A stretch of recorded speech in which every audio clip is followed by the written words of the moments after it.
Hello and welcome to Practical Knife Reviews. Today for you we're going to just do a very quick look at something that has quite a bit of sentimental value to us. We're not actually going to be testing it on anything, and that's for a very particular reason. This is a handmade vintage billhook.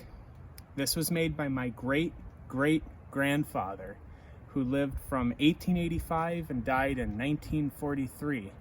Ma, you want to say anything about him? Well, he died well before I was born, but I understand that he was an absolutely incredible craftsman. Yeah, my grandpa, he died when my grandpa was 3.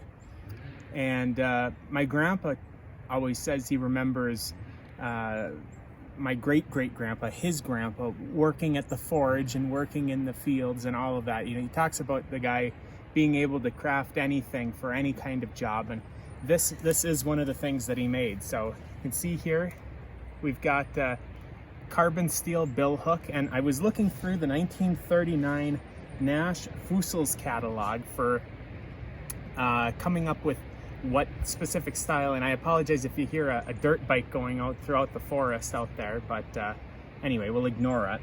So I was going through the 1939 Nash Fusels catalog to come up with what specific style of billhook this is.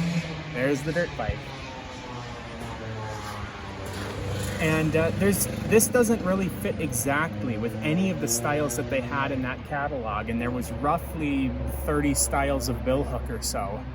But the one that it would be the closest to would be wivesless comb in terms of the shape of it. But it wasn't exactly like a wivesless comb, because a wivesless comb has a blunted off end, like squared off. There's 2 others that it has some similarities to. So the tip, as I said, was different on the wivesless comb, but it was similar to the Tenderton style billhook, and it wasn't that dissimilar from the Bath style billhook. But overall, in terms of the shape, this is closest to a wivesless comb billhook. You can see, so it's got a carbon steel blade.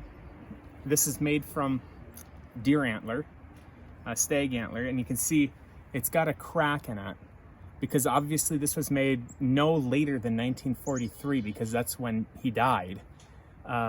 Probably was made significantly before that. So this could be a 100-year-old billhook or so, quite possibly. But yeah, you can see it's just an inset blade that he forged into this antler that he would have filed a groove into and then pinned it in there. The one thing I can say about it is all of my relatives came over from Italy, and so, you know, he brought these skills with him to the U.S. when they set up their little farming plot. Right. So what a billhook would be used for, and like I said, I'm not going to use this one. This is a family heirloom.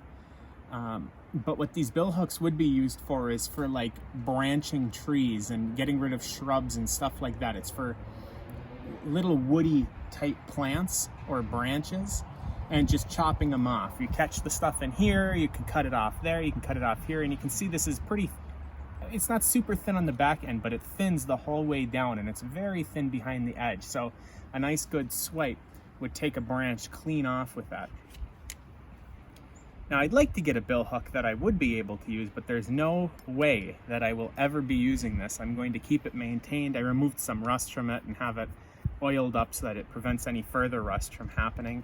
And I might try to stick some epoxy in that crack just to, I don't know, prevent it from splitting completely off, because you can see the crack extends from here all the way down to the next pin.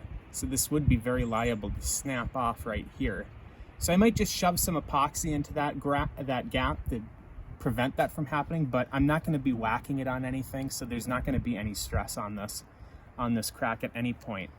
And this will certainly get passed down to generations well beyond me, because I'm going to make sure this stays intact, and I'm going to make sure that it gets passed down to somebody who appreciates it and somebody who knows the story behind it.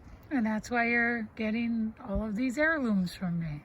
Yeah, well, Grandpa gave me this because he knows that I take care of this stuff, and he knows that I'm somebody who cares about family history, the family legacy, heirlooms and whatnot. So I'm going to take care of this, It's going to be in this good of condition, if not even better, if I can figure out ways to improve like the crack and whatnot, and it'll get passed down to future generations within the family.